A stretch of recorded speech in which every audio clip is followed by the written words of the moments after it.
everyone. So this is Star Press here, the Apostolic Press, called to document revival.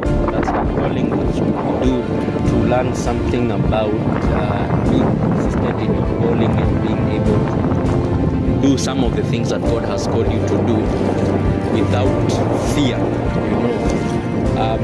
Documenting John C.W. has been an incredible, it has been a time for me to learn, first of all.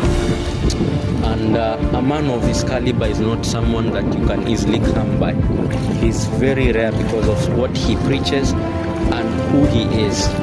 And I thought that probably preaching the gospel is something that is just based on lifestyle. It's something that is just based on knowledge, probably theological knowledge, or something you probably think about, theological knowledge, basically head knowledge, your relationship and what you know of God. But I've actually come to realize it's more of God is more interested in how you live your life.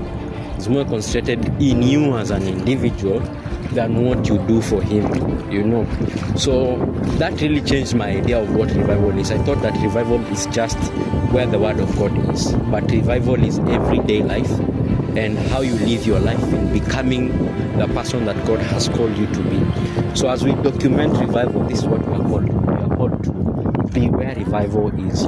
Take photos, take videos, edit them.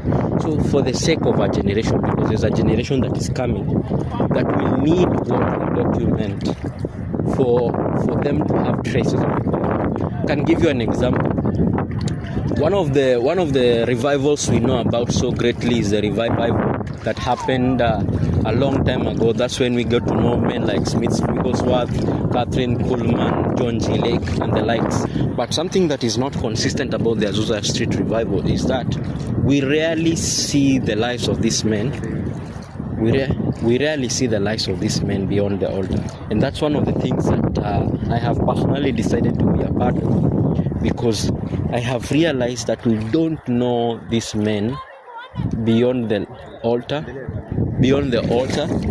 and the lives they lived, So that's why it's important for me to identify such men of God in this generation, in Africa and beyond Africa, that are doing great things for the kingdom, and then document them and ensure that their lives are documented. And that's what we've been doing.